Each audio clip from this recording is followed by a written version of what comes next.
700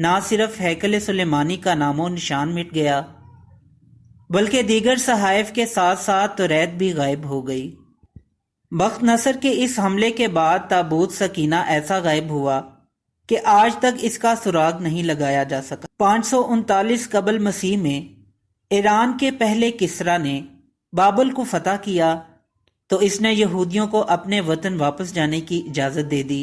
چنانچہ جب یہودی بیت المقدس واپس آئے تو انہوں نے ہیکل سلیمانی کو دوبارہ تعمیر کیا۔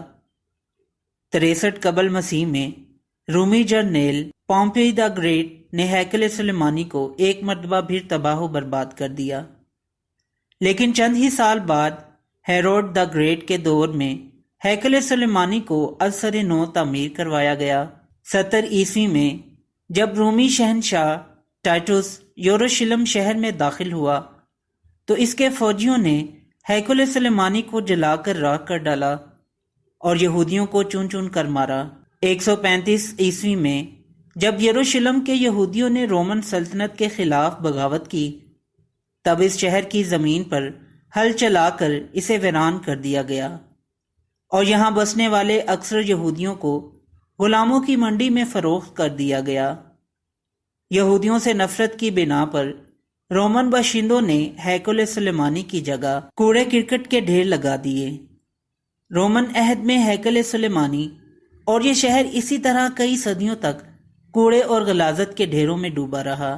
338 عیسوی میں مسلمانوں کے دوسرے خلیفہ حضرت عمر فاروق رضی اللہ تعالیٰ عنہ کے دور میں مسلمانوں نے رومن امپائر کو شکست دے کر بیت المقدس فتح کیا تو اس وقت یہاں یہودیوں کا کوئی معبد نہیں تھا۔ حضرت عمر فاروق رضی اللہ تعالیٰ عنہ کے حکم سے یہاں ایک مسجد تعمیر ہوئی، یہی مسجد مسجد اقصیٰ کہلاتی ہے۔ اس سادہ سی مسجد کی تعمیر کے تقریباً 50 سال بعد اموی خلیفہ عبد الملک بن مروان نے 651 عیسوی میں مسجد اقصیٰ کی بنیاد اٹھائی۔ 1099 عیسوی میں پہلی صلیبی جنگ کے بعد جب صلیبیوں کا بیت المقدس پر قبضہ ہو گیا تو انہوں نے مسجد اقصیٰ میں بہت زیادہ رد و بدل کیا۔ مسجد کو ایک ہاسٹل کی شکل دے کر یہاں کئی کمرے بنا لیے اور اس کا نام معبد سلیمان رکھا۔ انہوں نے مسجد کے اندر اور مسجد کے ساتھ ساتھ ایک گرجا بھی تعمیر کر لیا۔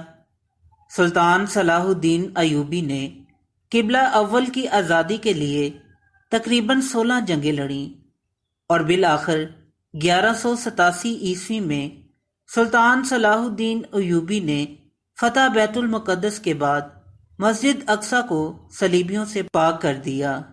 اس کے بعد یکے بعد دیگرے 4 مزید صلیبی جنگیں لڑی گئیں، لیکن صلیبی بیت المقدس پر قبضے کا خواب کبھی پورا نہ کر سکے۔ 1229 عیسوی میں مملوک حکمران الکامل نے بغیر لڑے بیت المقدس کو جرمنی کے بادشاہ فریڈرک دوم کے حوالے کر دیا، لیکن صرف 15 سال بعد 1244 میں سلطنت خوارزم نے یہ شہر دوبارہ فتح کر لیا، جس کے بعد اگلے 673 عیسوی سالوں تک یہ شہر مسلمانوں کے پاس رہا۔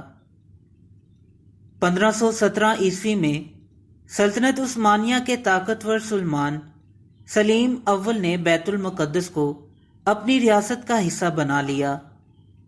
1517 عیسوی سے لے کر 1917 عیسوی تک یہ شہر عثمانی سلطنت کا حصہ رہا۔ عثمانی سلاطین نے اس شہر میں بے شمار تعمیرات کی، شہر کے گرد دیوار تعمیر کی، سڑکیں بنائی اور ڈاک کا نظام قائم کیا۔ 1892 میں یہاں ریلوے لائن بھی بچھا دی گئی۔ عثمانی عہد میں بھی یہودیوں نے یہاں ایک آزاد یہودی ریاست کے قیام کی بہت کوششیں کی، البتہ سلطان عبد الحمید ثانی نے ان لوگوں کو ایسے کسی بھی اقدام سے باز رکھا، یہاں تک کہ سلطان عبد الحمید ثانی کی معزولی اور جلا وطنی کے بعد بالآخر 11 دسمبر 1917 عیسوی کو برطانوی جرنیل نے اس وقت کے کمزور عثمانیوں کو شکست دے کر بیت المقدس پر قبضہ کر لیا۔ تمام مغربی دنیا کے اخباروں نے اس فتح پر جشن منایا۔ اس کے بعد یہ شہر 3 دہائیوں تک برطانوی سلطنت میں شامل رہا اور اس دوران یہاں دنیا بھر سے یہودی لا کر بسائے گئے۔ 29 نومبر 1947 میں اقوام متحدہ نے فلسطین کی تقسیم کا منصوبہ منظور کیا، جس کے تحت نہ صرف فلسطین بلکہ بیت المقدس کے بھی 2 حصے کر دیے گئے، جن میں سے مشرقی حصہ فلسطینیوں جبکہ مغربی حصہ یہودیوں کے حوالے کر دیا گیا۔ 14 مئی 1948 کو مغربی فلسطین کے یہودیوں نے اسرائیل کے قیام کا اعلان کر دیا۔ اس دھوکے بازی کے خلاف تمام عرب ممالک متحد ہوئے اور انہوں نے مل کر اسرائیل پر حملہ کیا، لیکن انہیں اس جنگ میں شکست ہوئی۔ اس کے بعد اگلے 2 اشروں تک بیت المقدس کا مشرقی حصہ اردن کے پاس رہا، لیکن 1967 کی جنگ میں اسرائیل نے اس پر بھی قبضہ کر لیا۔ بین الاقوامی برادری آج تک اس قبضے کو غیر قانونی سمجھتی ہے۔